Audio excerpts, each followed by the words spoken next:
The energy situation in the country has had citizens talking. The latest has got to do with the supply of fuel. Some filling stations across the country have been reported to have a drop in their supply, with 14 of them being said to have none at all, either diesel or petrol. The Energy Regulation Board is responsible for the regulation of energy and a constant supply of the commodity in the country. Today, I have the opportunity of sitting down with the Director General of the Energy Regulation Board, Elijah Sichone. I ask him what is going on and how they're dealing with it. Welcome to this day. My name is Dingindaba Jonah Buyoya.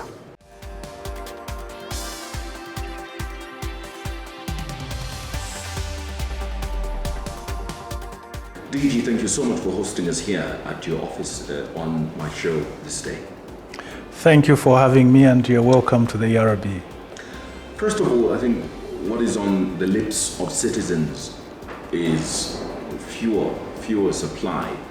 Would you give us a picture of what the fuel supply situation is like in the country at the moment? Thank you very much. Indeed, that's a very topical issue at this point in time, given what is obtaining, and I'll try and shed some light in terms of what the supply situation is for fuel in this country.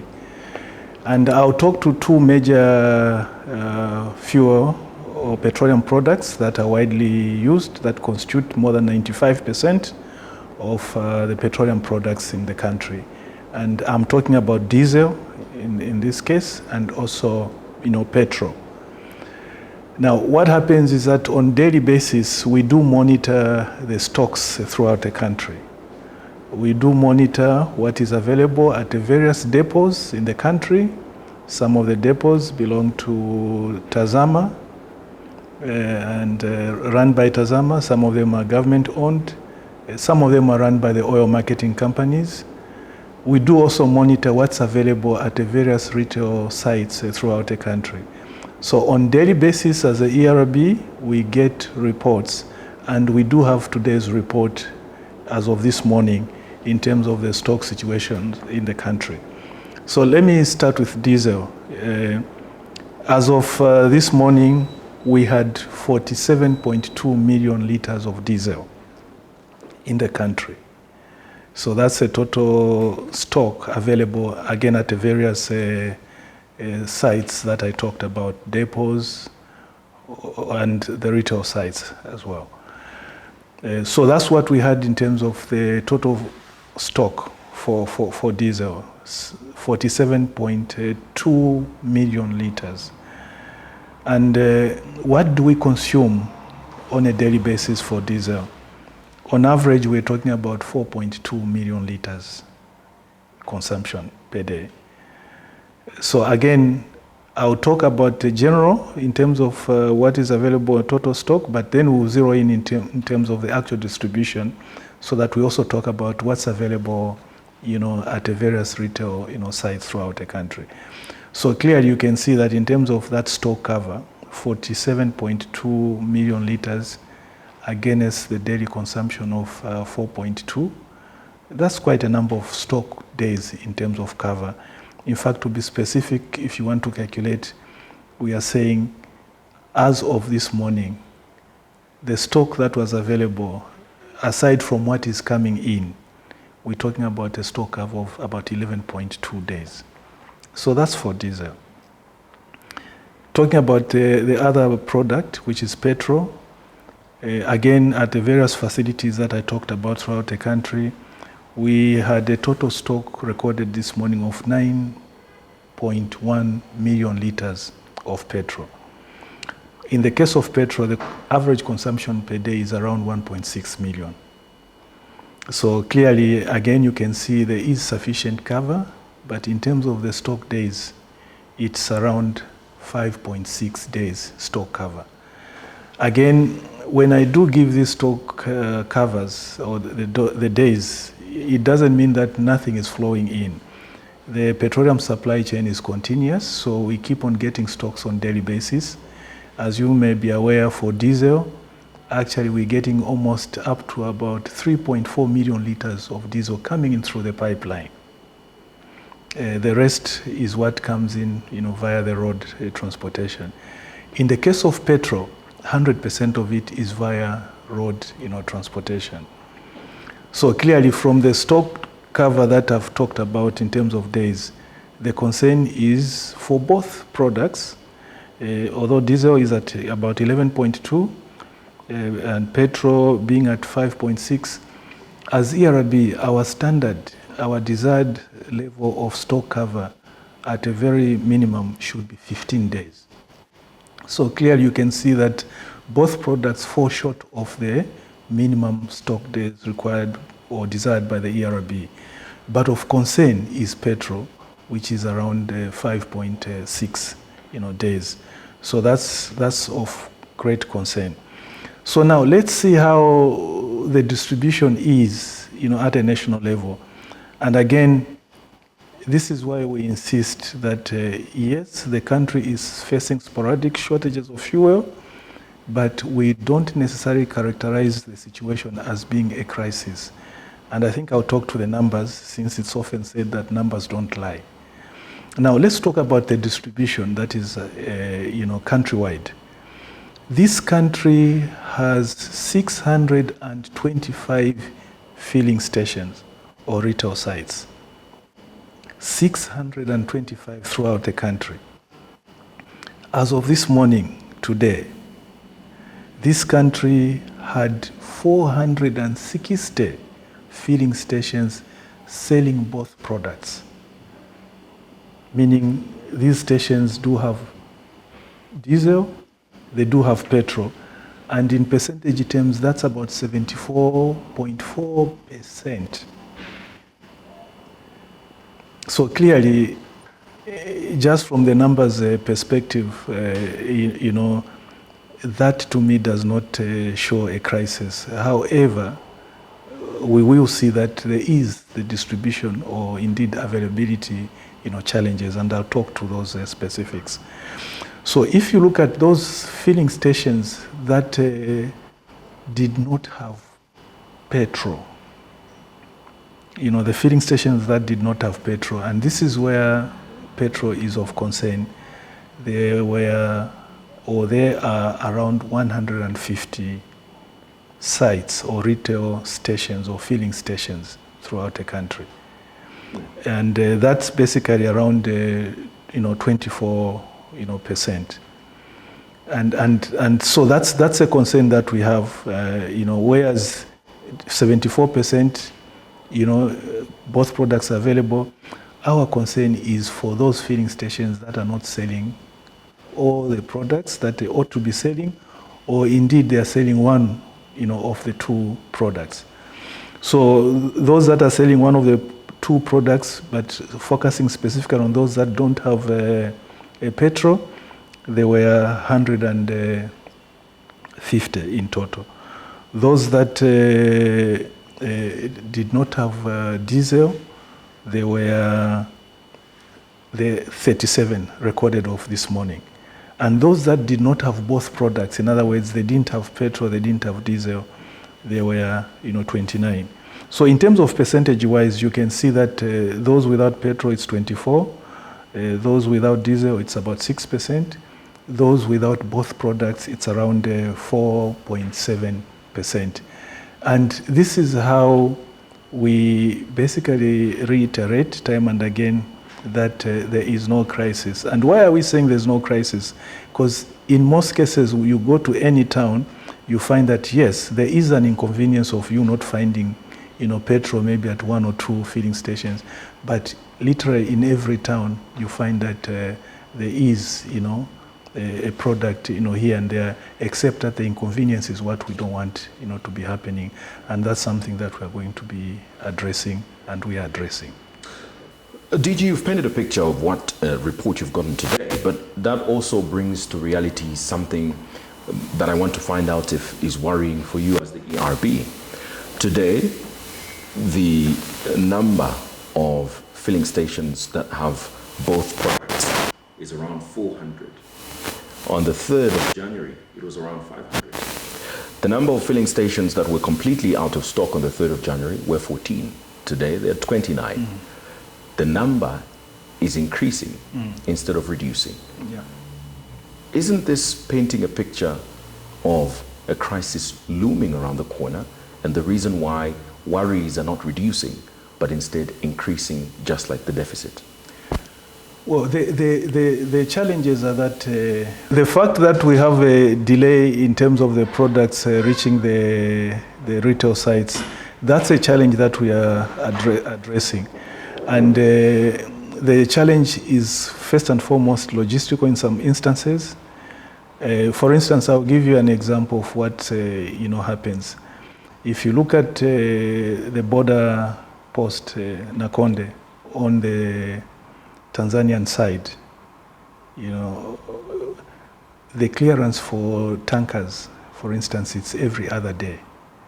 In other words, cargo or weight cargo, including petroleum products, are not cleared on daily basis. Then the second aspect also is that even when products, for instance, go to some of the depots, getting from the depots to the retail sites, there could also be some logistical challenges that could be happening. So a lot of oil marketing companies have indicated to us that, fine, they've had challenges in terms of logistics, but right now they do have stocks that are basically in transit. So some are within the country. In fact, as we're speaking right now, some of those retail sites have been restocked, because we do engage the OMCs on daily basis to try and make sure that those sites are restocked. So it's just basically delays in terms of getting the products to the retail sites where they are needed. But just as a picture that I gave, if you look at what is available in the depots, we're not supposed to be facing these shortages. But this is what we're trying to basically work with the oil marketing companies to be able to make sure that we don't get these inconveniences, and we arrest the numbers as well, in terms of making sure that if anything we improve, from now, going forward. How is this improvement going to happen? Because you've just clearly highlighted the logistical challenge that is present, for example, at Nakonde, and how these oil marketing companies have got to go through these challenges. If this is out of our control as a country, how is it going to improve? Look, this is where we do also engage. You remember we have a government, of course, and the government has been very responsive. So there are also diplomatic means that are basically being applied by the government to be able to talk and engage some of the countries from which we source petroleum products. But also, one of the things that we're also trying to do, again, working with the oil marketing companies, is also to address the issues of alternative routes. For instance, we've had a bit of challenges here and there, from Mozambique, as you are aware. Right now, we're still able to get products. If you talk about Dar es Salaam, part of the logistical challenge is that the turnaround time, again, in terms of what it takes for the tanker to go to Dar es Salaam and come back, is much longer. And then we are looking at alternative routes now, and one of the routes that is being utilized by the oil marketing companies, two of them, is the Walvis Bay in Namibia. So we're hoping that with more tankers now coming on board, because again, we've just been in a meeting with the transporters, just to make sure that they also do make available, the tankers. Because one of the things that you might be able to say is that, but these problems have been going on for quite some time. In terms of logistics, why are they not being addressed? For what happens beyond our borders, I think it's something that we can't really control. But also, in terms of availing the tankers, these are also contractual issues, because remember, some of these tankers are already in business. So and there are also terms and conditions that have to be agreed, and that can also take time. But even when they are contracted, you find that because of the lead time, it also takes a bit of time, and hence a reflection in the situation that we are basically seeing right now. Well, DG, you say that we don't have, which is true, we don't have much control of what happens beyond our borders, but as a landlocked country, what happens beyond our borders has a huge impact on what happens within our borders. And a good example is what is happening with the refundable levy in Zimbabwe as of August last year.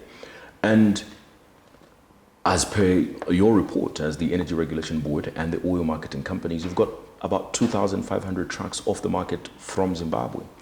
What is compensating for this? And if our country is dealing with these countries to transport this, how far are we going in finding a solution to this problem with Zimbabwe as the quickest route? Because without them in the picture, clearly a problem keeps growing.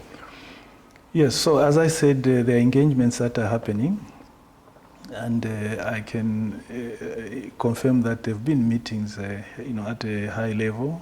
For instance, the ministries of Foreign Affairs, Ministry of Energy, Ministry of Transport, we've all had meetings with a view that on a bilateral basis, engagement is made with, for instance, Tanzania, and also engagement is made with Mozambique, and also there have been engagement also with the government of the Republic of Zimbabwe. That's a preserve for government in terms of perhaps highlighting the outcome of what has transpired. But all I'm telling and confirming is that there is engagement that is going on. The only thing is that I'm not privy, and I think I would not be in a position to be able to state the outcome of those engagements, because this is at the government level. But we've been participating and supporting, the government in that endeavor. Before I move on from this, you clearly highlighted that we've got about 4 days with Petrol, and I 5.6.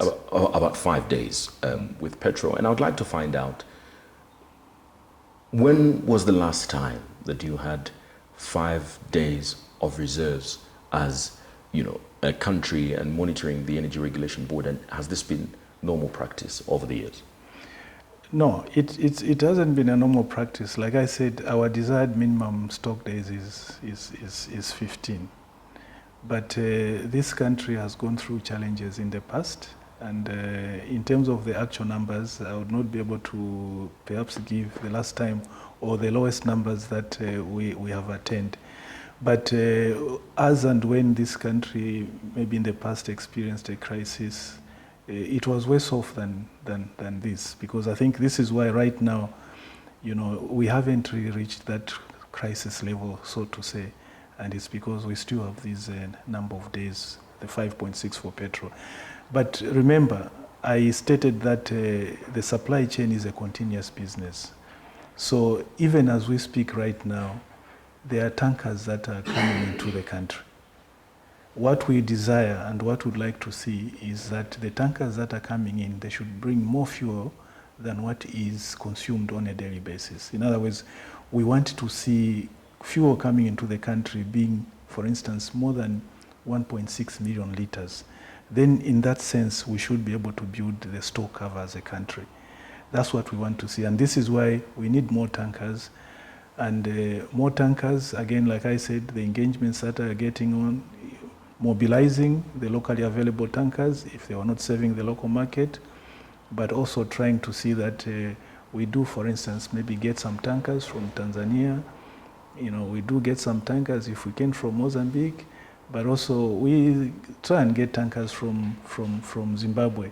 Again, there are certain requirements that have to be met, and hence this bilateral engagement, over which I may not be in a position to give details at this juncture. What is your projection as the ERB as to when this fuel situation will be in your own ideal and meeting the maximum or desired standard of what you expect? Look, it's very difficult to make predictions with certainty when you have a lot of parameters, and some of these parameters are outside your own control. We do engage the oil marketing companies, and I think we should be able to meet with them, soon, so that we can also just gauge the outlook. So at this point in time, I'm constrained to give any prediction with certainty.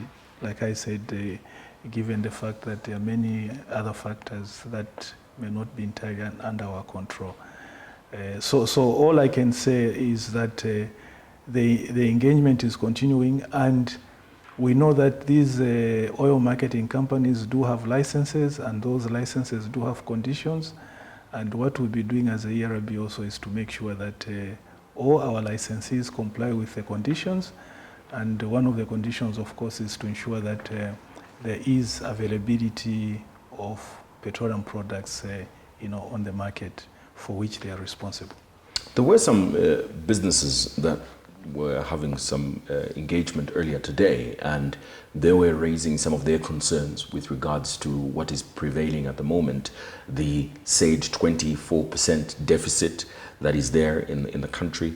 And I'll give you an example of businessmen in Petauke, in Iteji, where one of their reliable filling stations has not had fuel for 5 days now. And this is a concern for them. And what they say is that the Energy Regulation Board is trivializing the extent of this problem, that they're downplaying the challenges that they're experiencing. Because while the discussion is that there's fuel stocks, it seems the ERB is talking about fuel stocks in Lusaka. And they, on the other hand, are struggling. Some of them are having to buy petrol at a cost of 100 kwacha per liter because they're using the vendors, the non-normalized vendors, because they don't have an alternative. Look, if as ERB, when we discharge our mandate, some of the critical imperatives that we look at is for any energy source, be it petrol, electricity, or any other, we want to make sure that that energy source is available, it's accessible, and it's affordable. So those are very key imperatives in the way we do our business. And I would not ever underestimate the importance of energy, because I know that energy is to the economy what blood is to a human body. So everything that we do in one way or the other, requires, energy. So I do not, and as ERB, we do not underestimate, and we are not necessarily saying the impact is not there. And again, we've admitted, and based on the statistics I've provided, is that there are certain filling stations that do not have products for various reasons.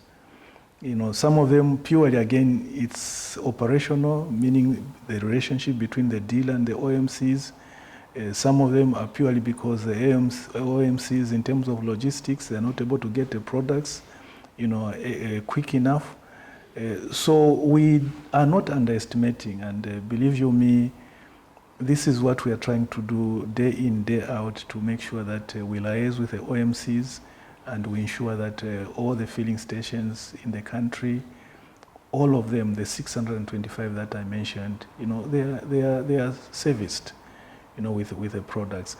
And anyone selling products that do not meet the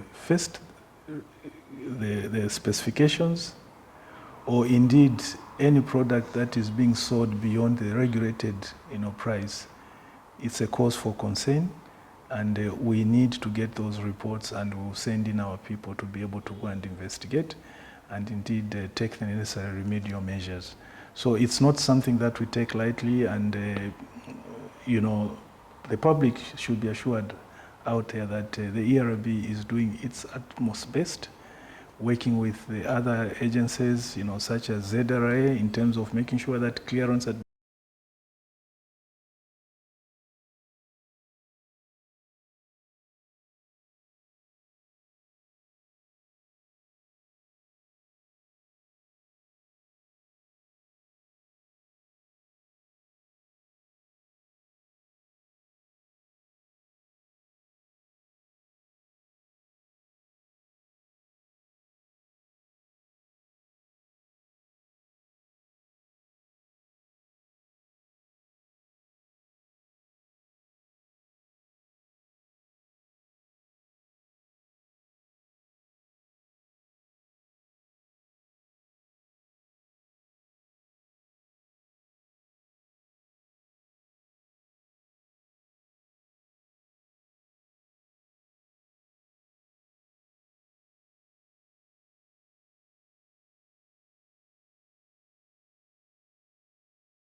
border posts are smoothened, and right now there is a provision to do what we call pre-clearance, so that tankers don't spend time on the Zambian side.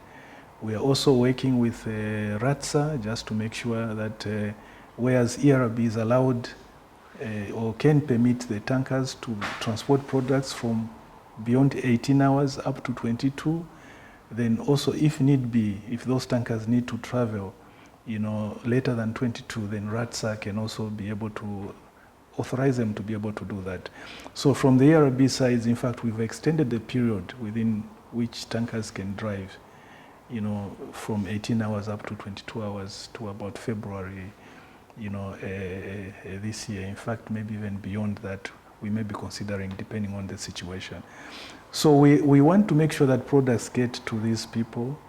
We had a meeting this afternoon with the transporters so that at least, we sort out these logistics in terms of availability of tankers. And we will also be engaging the oil marketing companies to ensure that they place sufficient orders to be able to service the market. And like I said, we will hold both the oil marketing companies and the transporters to the conditions of the licenses for which they hold, and that they should be able to provide the services that is desired by the general public. The present situation also presents an opportunity, like I have said, for the black market to thrive. And that's probably what the black market is thinking, that they're seeing an opportunity now for them to thrive as businesses. What is the Energy Regulation Board doing about this black market that might be blossoming underneath, and for the larger part of their existence do not even meet the standard that you have set? So we do have a program. Again, there's a multi-agency that has been formed, that deals with illegal fuel vending. And this multi-agency is actually chaired by the Drug Enforcement Commission. So we do have other security wings. And as and when they get information, such as what is being passed on to us, we'll make sure that, this committee, responds and takes the necessary action to be able to arrest the situation.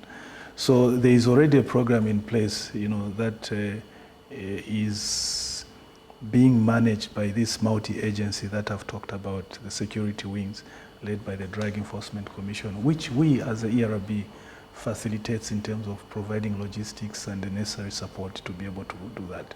So there is a sustained program, that is in place. And once we get reports such as the one that we are getting, we'll definitely pay attention to it. One of the questions that we are getting, and a lot of people, as simplistic as it may sound, are just very curious as to what is causing the present situation in the country. They're asking, why is all of this happening? And I know that the Energy Regulation Board has attempted to respond to this, but I believe that this is another perfect opportunity to paint a picture on why this has happened and how we got here. Yes, thank you so much. Again, when we talk about logistics, remember you did point out that we had in one of our neighboring countries, Zimbabwe specific, they introduced the transit tax, on petroleum products, that is being transited through that particular country. So for those products that are picked from Beira, for instance, they would be picked, part of them or most of them, by the Zimbabwean tankers, transit, via Zimbabwe and then into Zambia. Now, because of that transit tax, which is prohibitive to the oil marketing companies, again, depending on the size of the tanker, but on the average, you can say $25,000 per tanker. I mean, that's a lot of money, and because of that, the oil marketing companies opted not to basically transit via Zimbabwe. Now, that did two things. First and foremost, this is where we lost quite a good number of foreign tankers that were servicing this country because of what they call third country rule. The third country rule is that if you are registered in Zimbabwe, you pick products from a foreign country, you have to transit via Zimbabwe, and then, they would come to Zambia. Now, under this third country rule, because of this transit tax, Zimbabwean tankers are not able to pick products from Beira and then come to Zambia via Chanida without passing through Zimbabwe.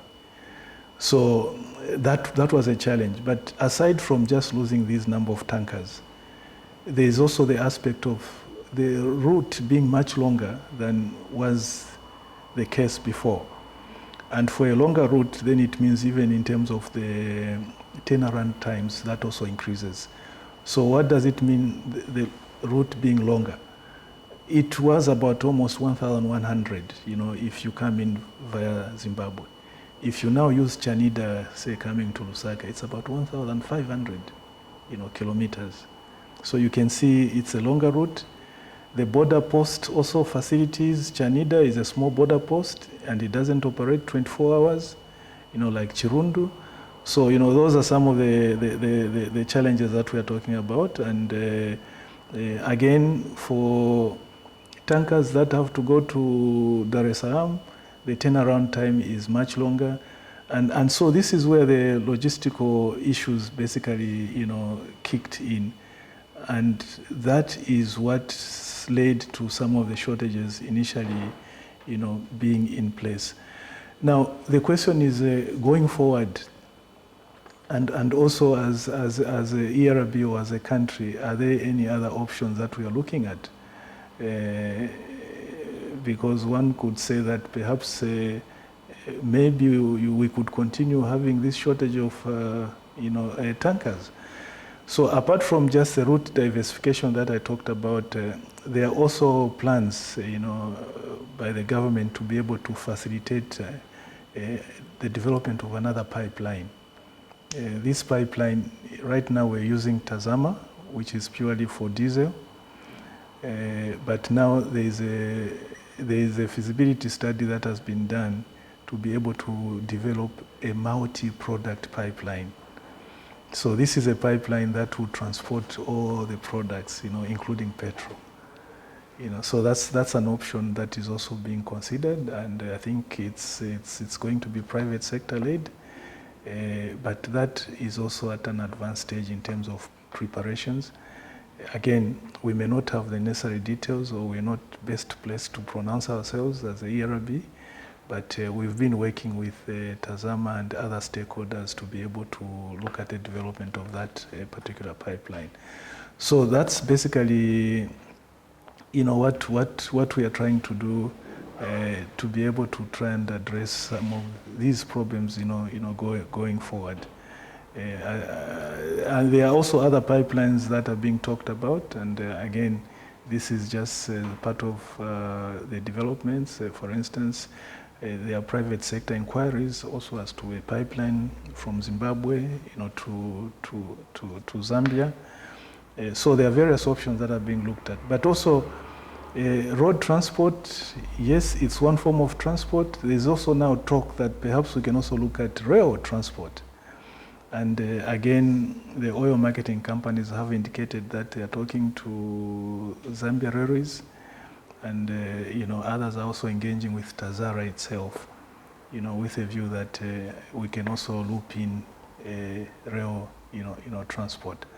So this is what it's among the measures that we're looking at in terms of basically trying to address the importation of petrol, going forward.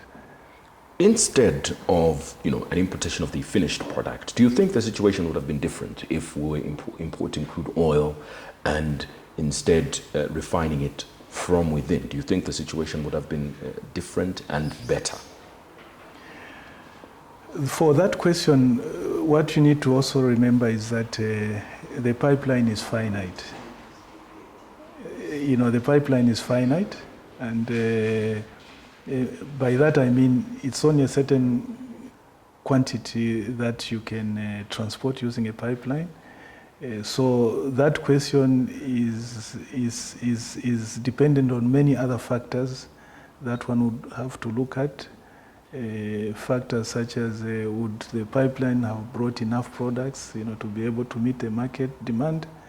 The current pipeline, certainly it's not. I think you've seen, because even for diesel, we are getting most of it, but not all of it. And petrol is still, 100%. But look, a decision was made that we do away with Indeni as a refinery processing commingled feedstock.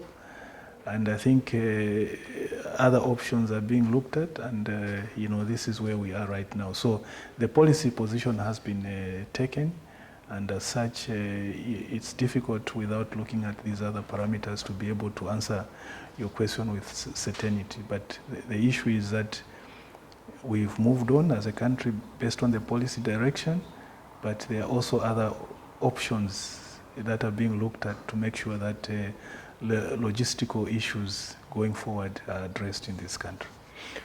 Do you think that there's going to be a huge impact, and should there be any cause of worry for citizens that this is happening? But I ask only because this is happening at a time when the country is also going through now an electricity crisis that we've been experiencing for close to a year now.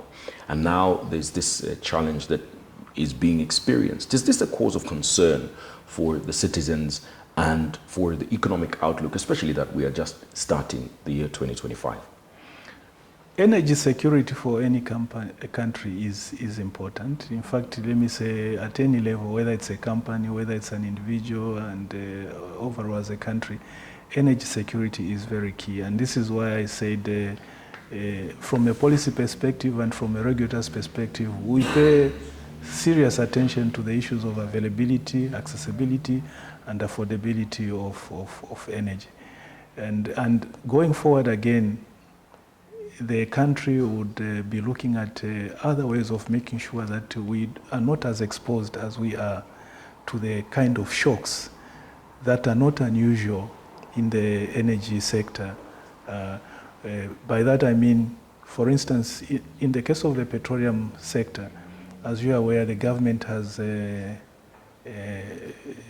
developed or constructed depots, throughout the country or in many parts of the country. And going forward, consideration will be made to making sure that we start maintaining strategic stocks. You see, these are stocks that would make sure that we have at least a certain cover of diesel, a certain cover of petrol, and a certain cover of kerosene, and indeed other petroleum products. So that when you have shocks, because shocks will be inevitable, either on the international scene or within the region or anywhere. Shocks could also be by way of maybe even having operational problems with a pipeline, or just indeed like the way we've had logistical challenges with the tankers. So the country would need to have a cover, and going forward, again, this is a matter that is of government policy, and this is why they've built these depots, is to make sure that we do have some stock cover. And I think that's something that, again, we are working towards, as a country, to ensure that there is some stock cover so that we can shield ourselves from the shocks. For electricity as well, the idea is to diversify, the portfolio of electricity, so that we remove or reduce this heavy dependency on hydropower, which is in the order of 87% or thereabout. And that's why now there's solar, there's talk of promoting gas and other alternatives, so that, again, we have an energy mix that can ensure that there's also energy security. So I think I'm confident, and knowing government policy as it is and what is being espoused, that it's a question of just time that we will be in a position to say, going forward, this country will be energy secure.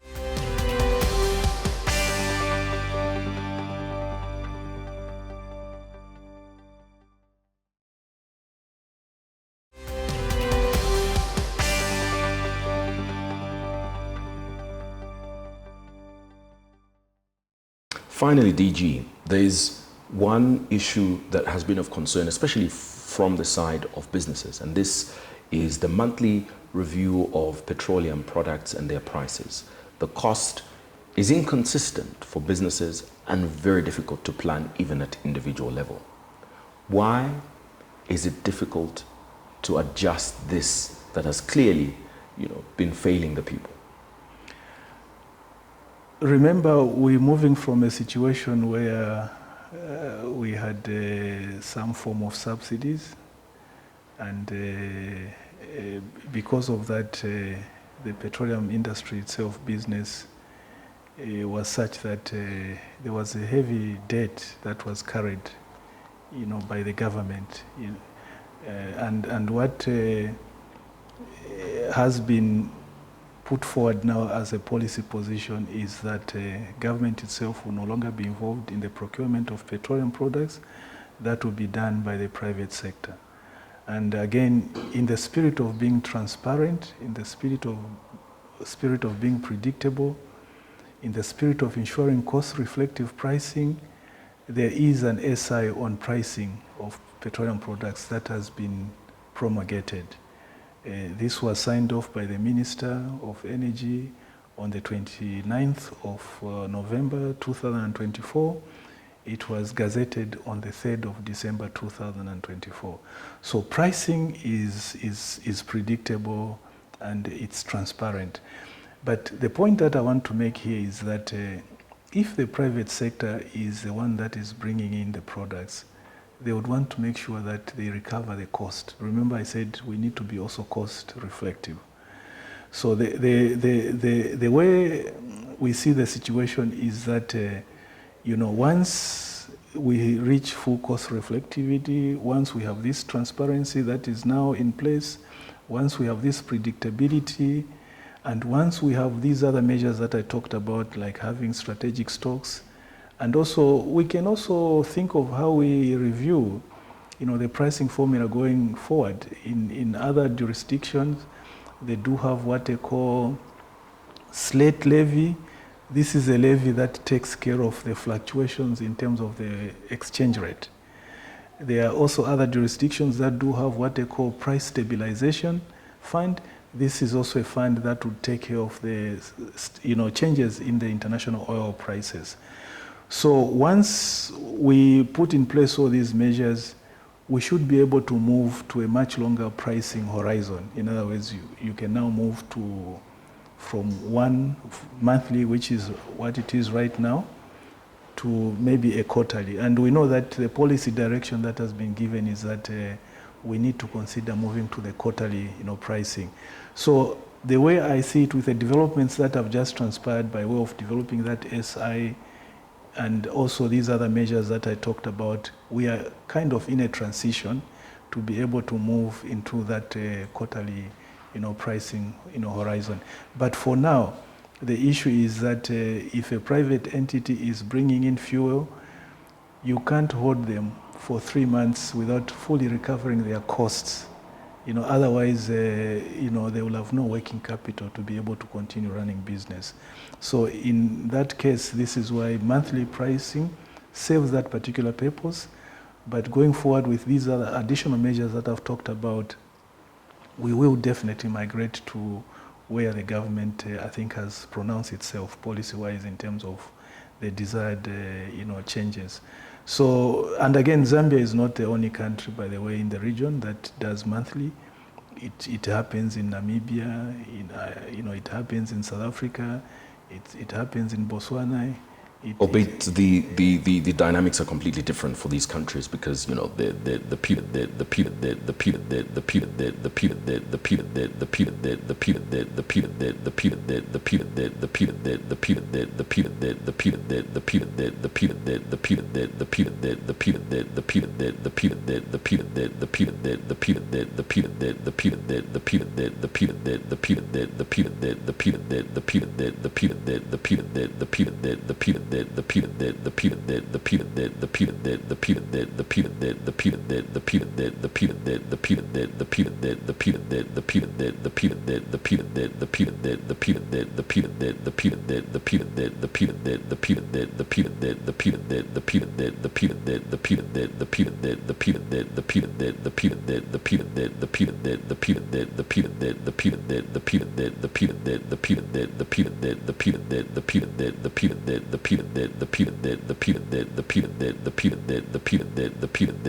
the